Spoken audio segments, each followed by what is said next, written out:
think the glass of this screen protects you from the dark. But here, the monster doesn't hide under the bed. He smiles at you in the office. He steals your future with a single click. Open your eyes. The autopsy is about to begin. The stopwatch of misery. $85,000 evaporated in 4 seconds. Look at Thomas's eye. No dilation. Deleting a widow's future is just like clearing a browser cache to him. Boredom. That's the true face of modern evil. But the monster needs a disguise. Watch the transition. The predator trades the green light for the sterile glow of the office. He offers a coffee, maintains an angelic smile, and wins the herd's trust with the politeness of a saint. Are you still looking for horns and tails? Look around. Evil today wears business casual, clocks in at 9, and is the most helpful colleague on the team. Now, observe the setup. Every successful heist requires a technical glitch with a human face. While the company's accounts bleed out, Thomas isn't the suspect. He's the one investigating. He chooses the weakest link, the anxious intern, the overworked manager. He leaves breadcrumbs, digital fingerprints that don't belong to him. By the time the alarms go off, the system has already found its culprit. And it's never the man with the perfect smile. When the door locks, the theater ends. The artificial god takes his throne. The IP is masked. The routing is funneled through the intern's computer, who now sleeps the sleep of the just. But sociopathy comes with a side effect: tolerance. The initial rush of ruining lives wears off. The predator needs bigger prey. He needs an intellectual challenge. The problem with arrogant genius is myopia. Thomas assumed the intern would go home and play video games. He underestimated corporate ambition. The trap has been sprung, and the intern just discovered that his desk is a federal crime scene. The beauty of the corporate world is that the intern always takes the fall. While Leo spends the dead of night sweating pure terror, trying to erase a trail our predator left behind, Thomas wakes up with the lightness of an immaculate god. Ignorance is bliss, until it isn't. The algorithm finally delivers something to cure his boredom. Helena, a billionaire widow, isolated in a mansion so massive the silence must echo. Thomas preps his best lonely widower script. He thinks he's going whale hunting. The bait is cast, but the fish spits the hook right in the fisherman's face. Helena isn't looking for sympathy. She wants to watch the world burn. She verbalizes the exact same disgust that Thomas hides behind his daily corporate smile. For the first time in years, the sociopath doesn't want to manipulate. He wants to be recognized. He has found the mirror that reflects his own disgust for humanity. The fatal flaw of gods has always been the need to be seen. Thomas has just invited the abyss to a private conversation. Observe the aquarium of despair. Inside, little Leo is gutted by minds that speak only the language of law and evidence. He points to the keyboard. He swears innocence, but to the men in suits, He is just the owner of the IP that stole millions. And watch our good guy in the hallway. Thomas looks at the glass and feels no remorse. He feels triumph. He sees his human shield working exactly as planned. He walks with the arrogance of someone who believes they have outsmarted fate, dragging his feet out of exhaustion, but still feeling like the master of the game. What he doesn't realize is that the glass of that room is a mirror, and the image of crying Leo is the future that has already caught up to him. He just hasn't felt the impact yet. The mask has finally rotted and fallen off. Sleep deprivation is a drug Thomas didn't know how to dose. When the boss tries to exercise his petty mundane authority, Thomas's script of civility short-circuits.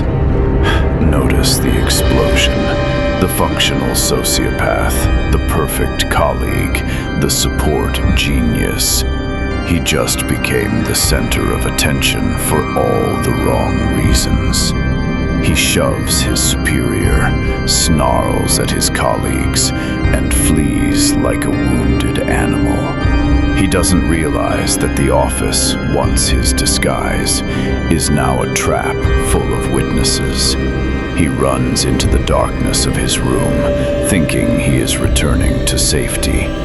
But he is just running to the back of the cage. Behold, the final fall of pride. Back in his silicon cave, Thomas hands over the keys to his own cell. Watch how he types. These are no longer code commands. They are prayers to a goddess of pixels.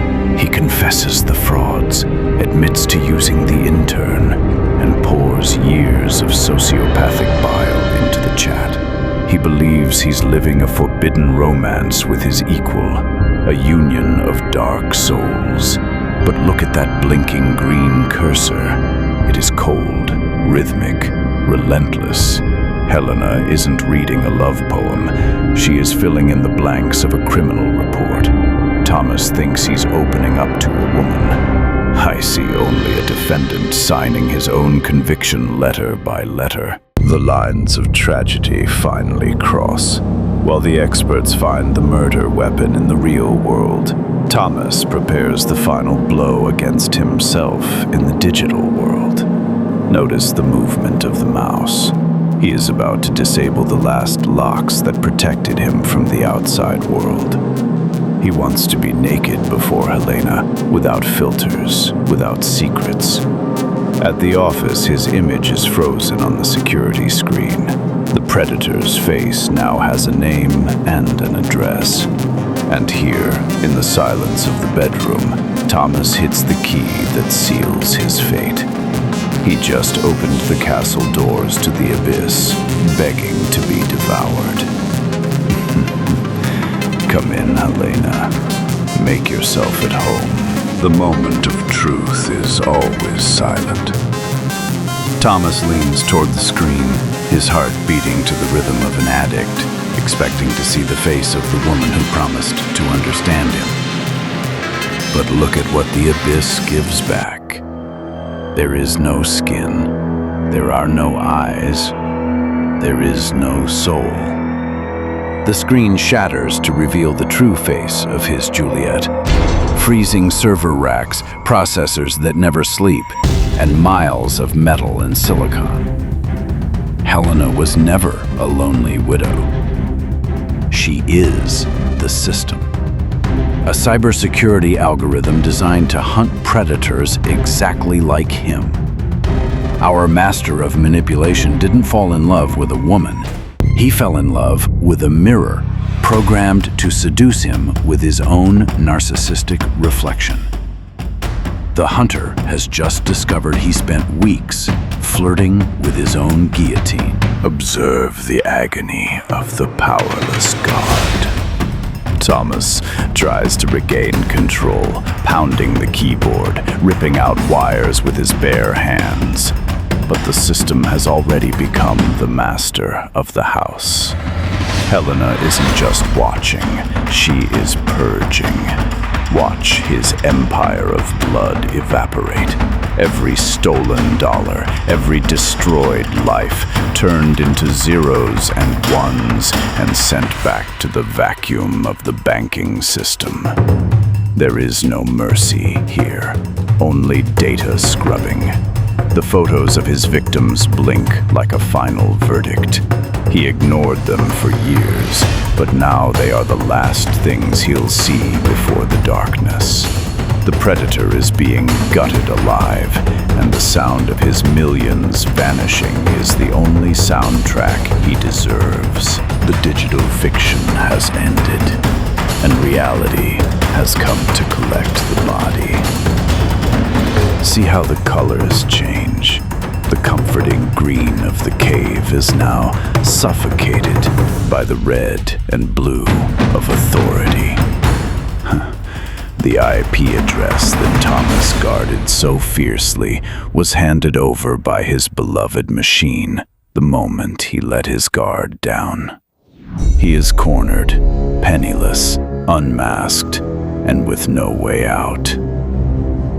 Listen to the crash of the door. It's the sound of gravity winning.